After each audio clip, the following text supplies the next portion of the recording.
Blog Talk Radio.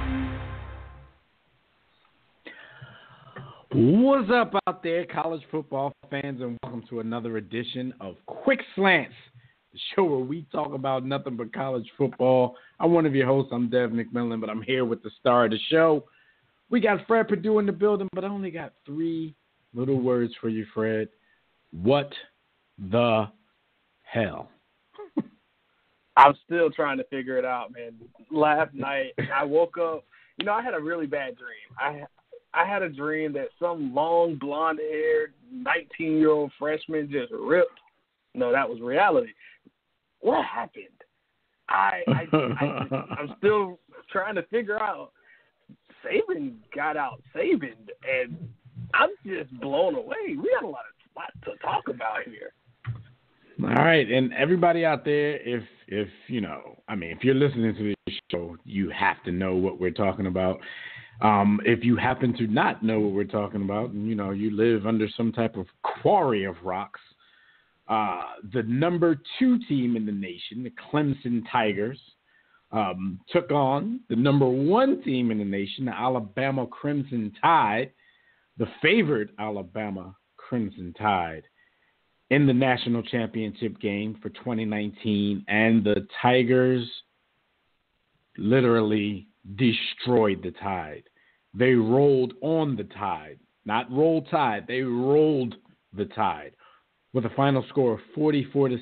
The Clemson Tigers are your 2019 college football playoff national champions.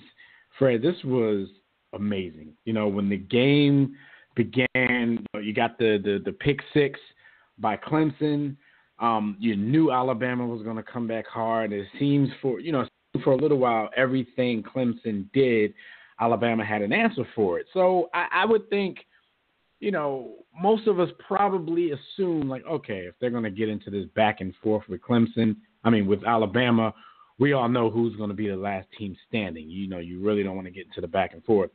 And then things just got ugly from there. What the hell happened? What did you see? Give me your takeaways from this game, man. This was crazy. So I always like to look at, whenever I watch a game, and the score is so lopsided like this, I like to go back to the raw numbers, right? So I go back and I say the important numbers: third down, penalties, rushing yardage, time of possession. These are very, very important stats. So we can start at the top. Third down. Clemson was just really, really good. They were 10 of 15. That's better than everyone else that Bama has played all season. Bama was an abysmal 4 for 13. Well, I think it would have to be. They beat the dudes 4-16, and they hadn't lost before that. So I think they did everything better than everybody else all season. Exactly. And see, when you go look at time of possession, Alabama dominated. They actually won the time of possession battle, 31 minutes and 37 seconds to 28 minutes and 23 seconds. But when you're scoring so fast the way Clemson did, in the way they did, in the context of the game, Clemson scored 31 points in, 11 minutes and some change? That's eye-popping numbers. Penalties, Alabama was uncharacteristic. 6 penalties, 60 yards. Clemson only committed 1 penalty for 12 yards, and it was a pass interference play. It was holding.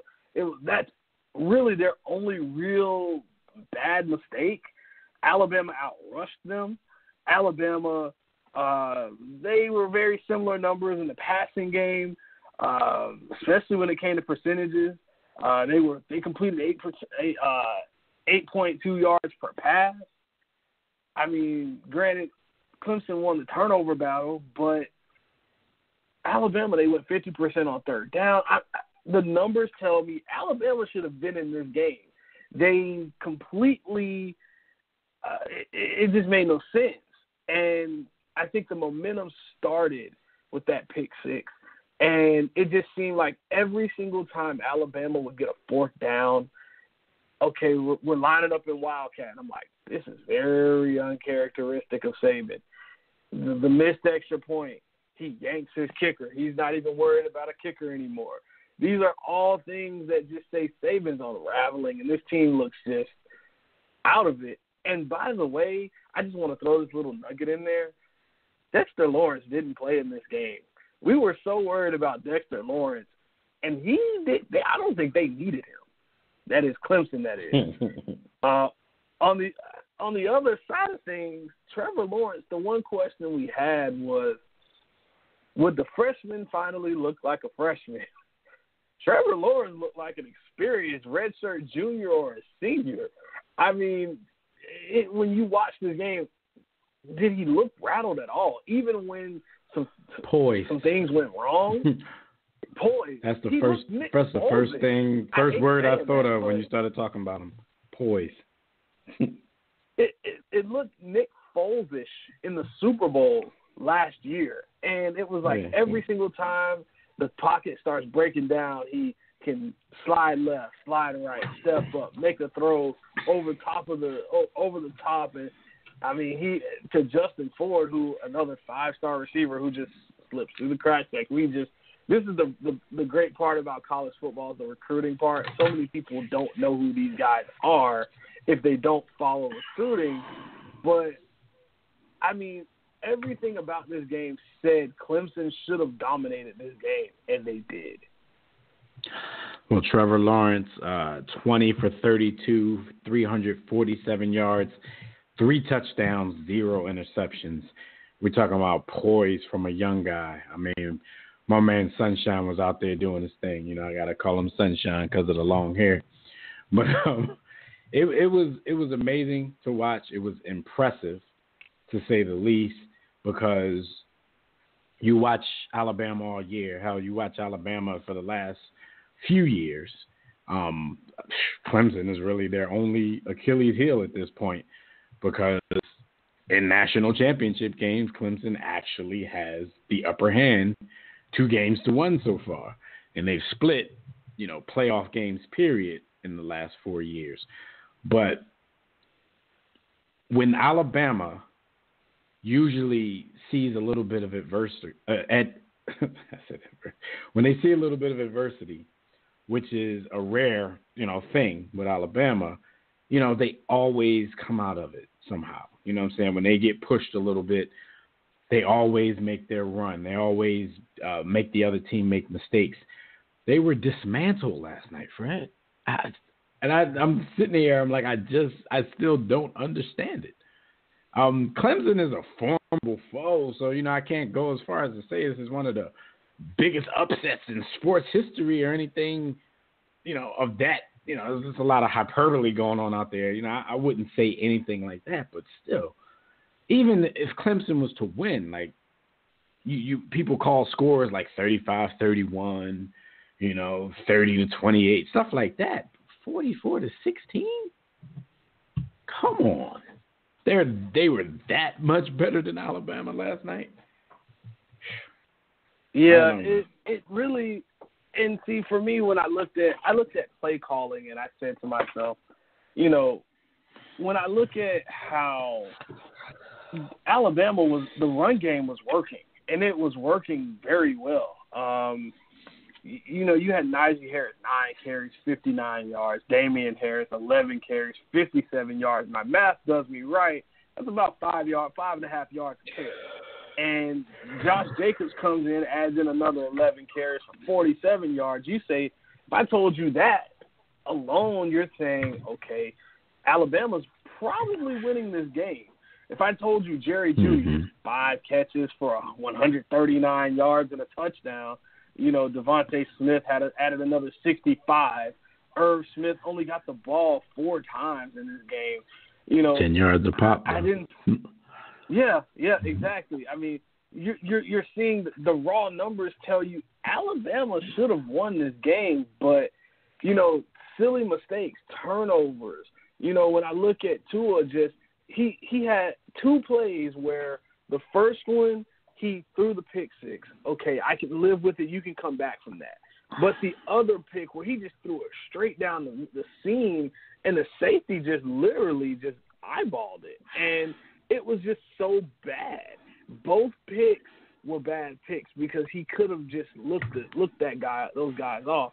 He actually even got sacked where there's a DB coming off just screaming off the edge, and he looks at the DB pre-snap and doesn't adjust the protection.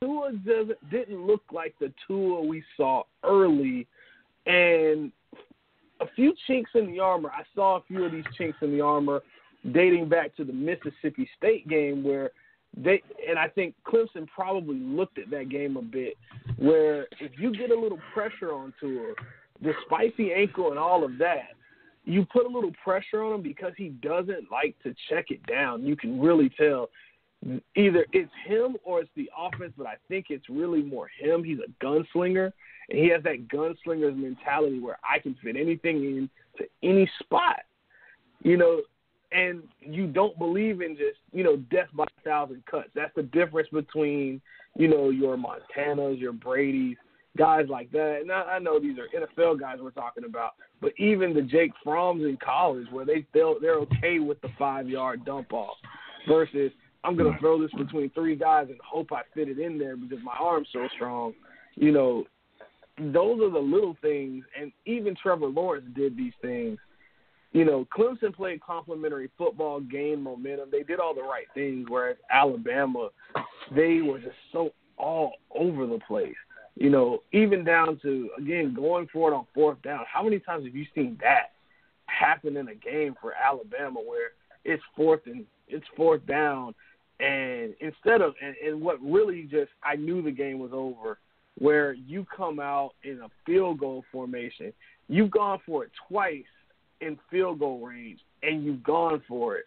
And then yet you see Clemson left their punt safe defense on the field. They left their regular defense on the field, and you still call a fake QB run on a field goal with not Jalen Hurts, Mac Wilson, your 3rd-string quarterback, your pocket passing quarterback who's not an athlete.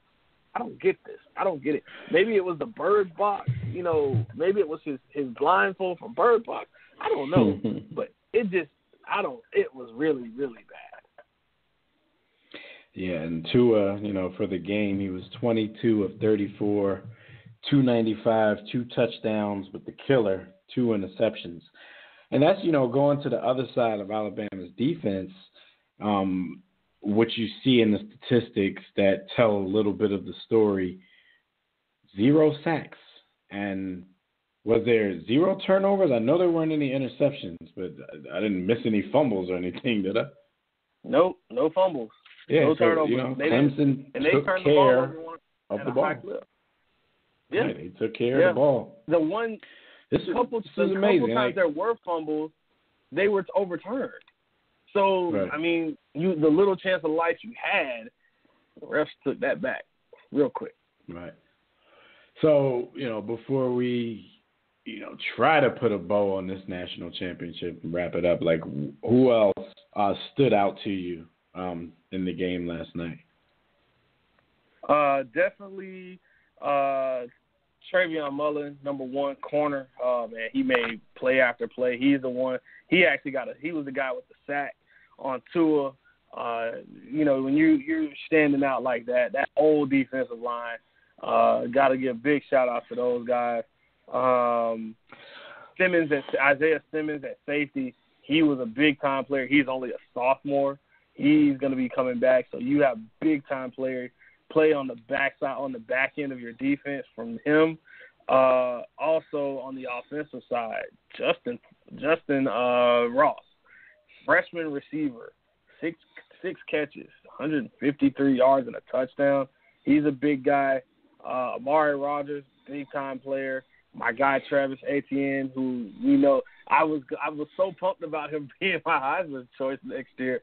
I was predetermining him to win it, but now I can't even pick him because he's going to lose votes because of Sunshine, his quarterback. So I mean, and it doesn't stop because this Clemson team. Oh, and definitely, even though he didn't make a huge impact in this game, Hunter Renfrow. It seems like he's been in college football for about 10 years now. Big shout out to him. We don't have to see him anymore, thank God. I mean, I'm just saying, at some point it gets a little bit. He was a walk-on, so his story is a little bit different. But two national championships, couple ACC titles, good way to end a career. Dabo Swinney has kind of put himself in that elite category, so I got to give a big shout out to him. 115 wins to about 30 losses. He's up there with Saban, and he the took thing over this is, program in 2009. He's won 2 national championships, and both times he beat Saban. So no matter what he does, that's going to be a nice. That's a nice resume building. Yeah.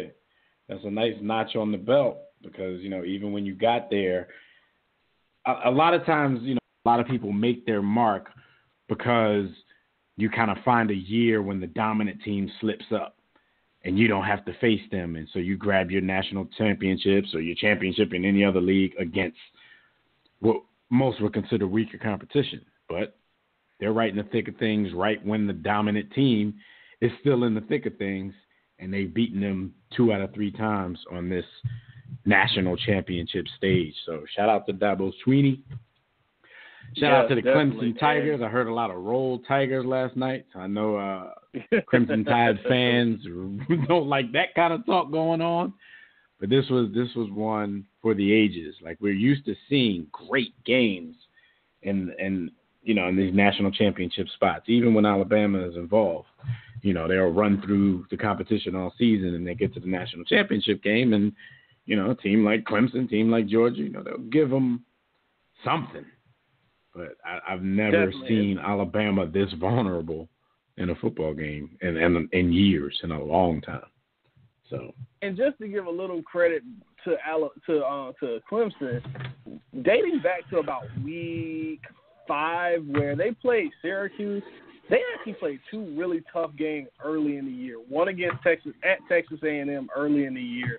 They only won that game 28-26 at Kyle Field. And then you played Syracuse, who had a pretty high-powered offense. They won 10 games this year.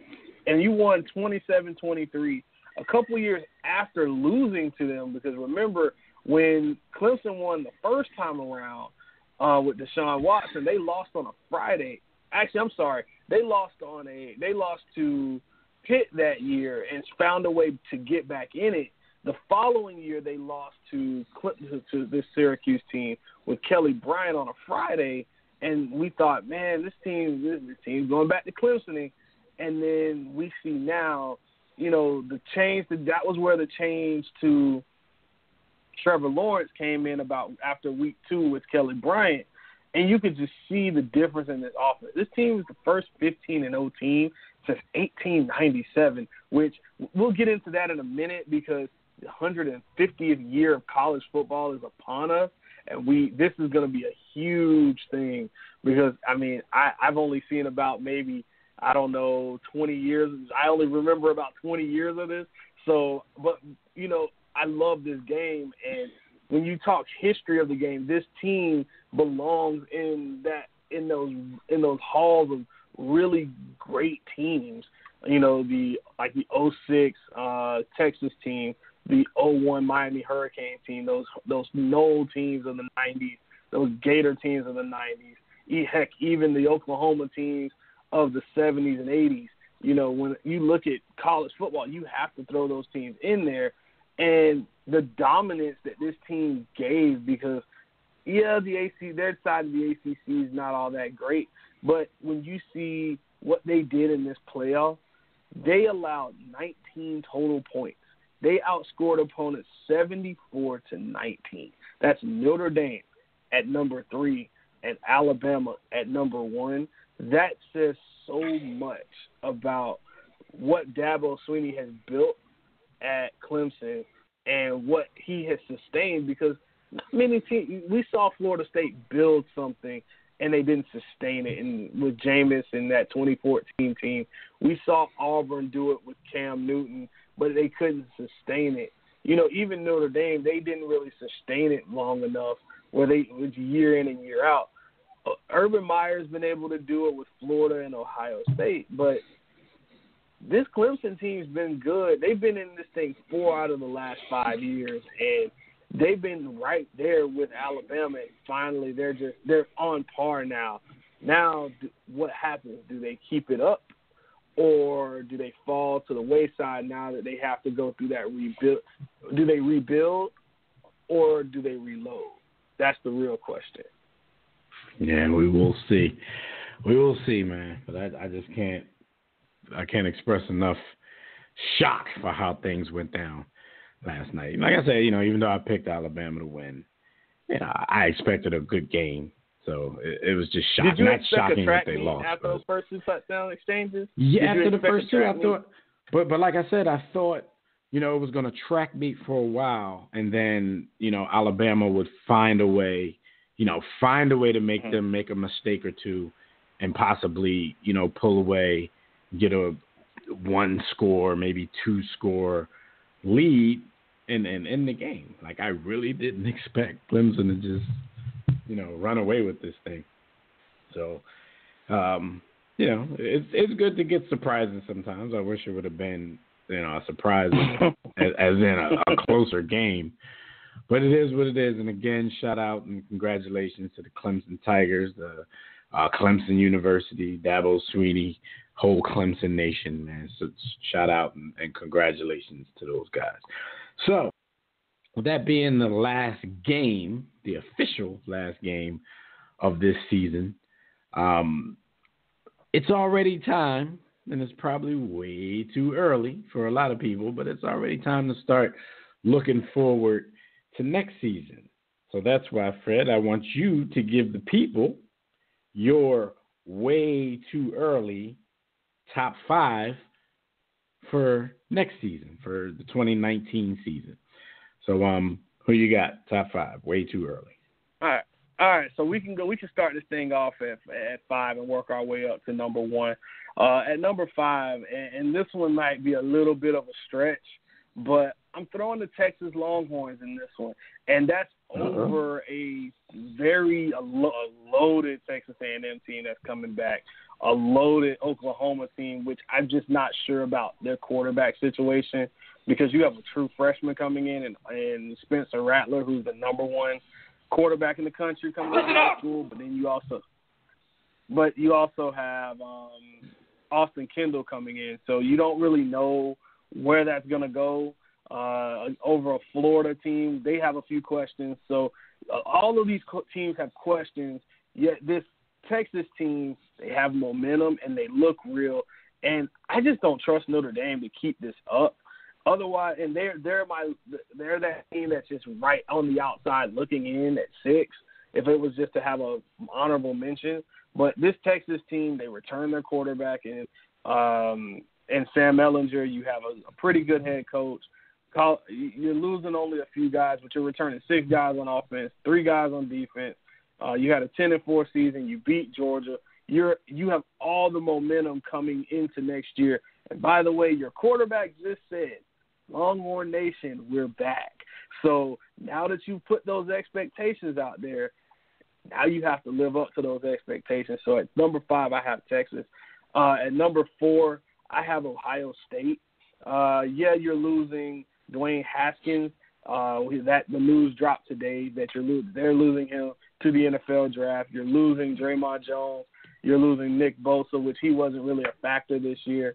Paris Campbell.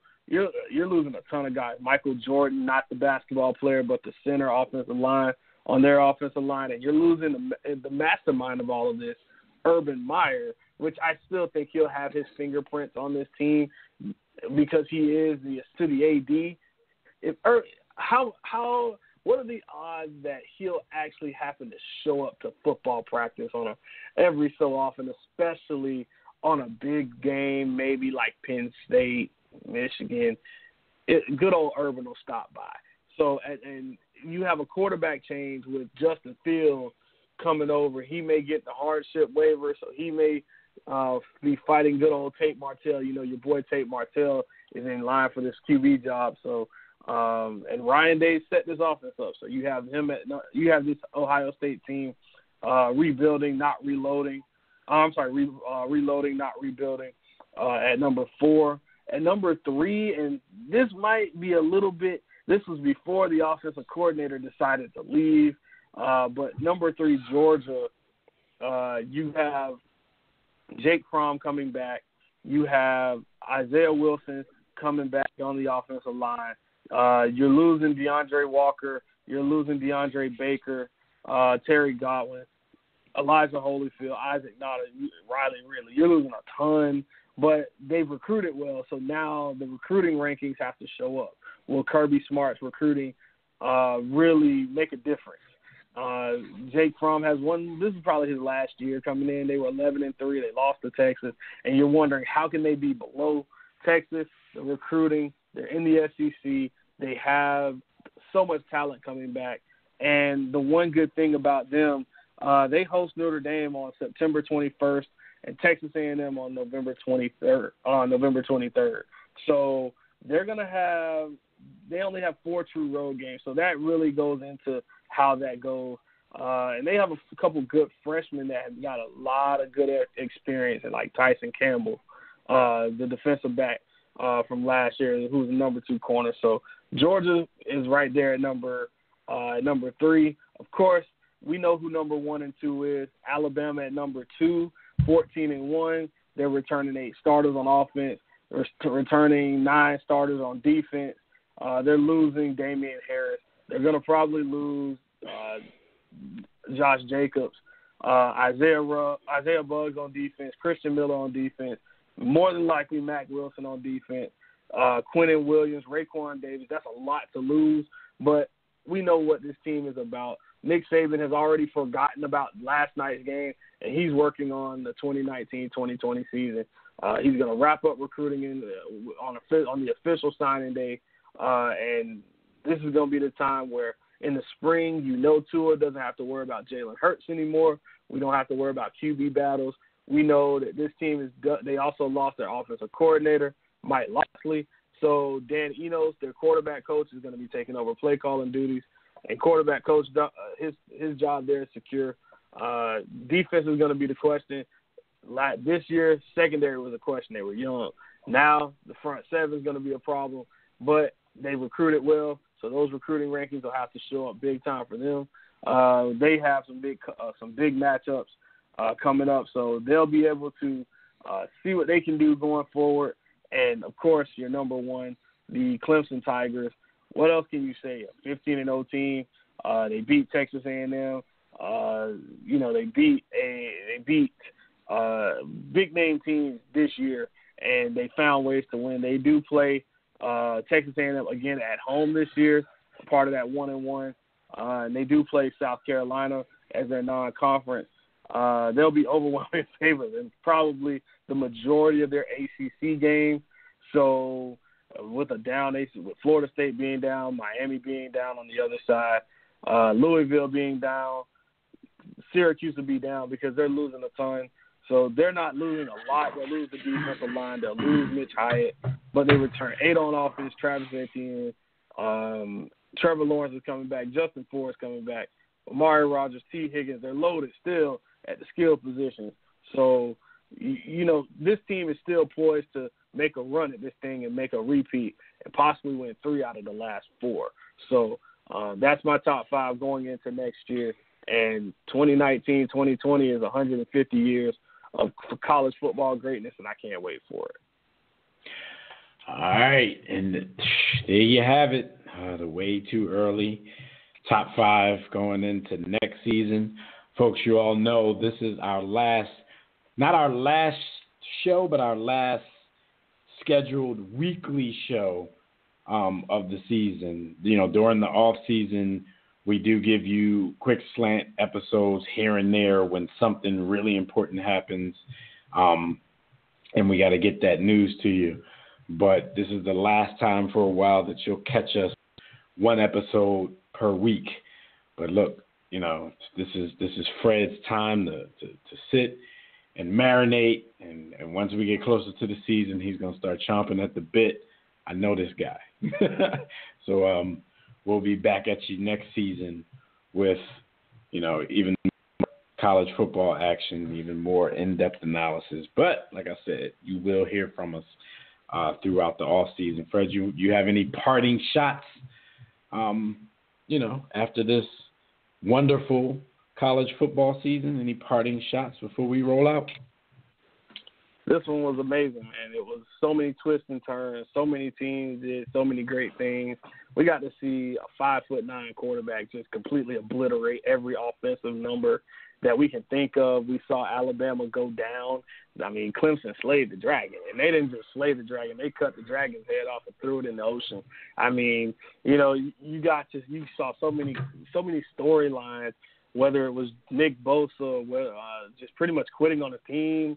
You saw Ed Oliver just blow up with coaches. We saw tons of coaching changes. The dynamics of college football are changing, and we've even seen conversation of a potential the playoff being expanded. I don't think it'll happen anytime soon. We got to see UCF get shut up finally. Thank God. Thank you, LSU. I appreciate that.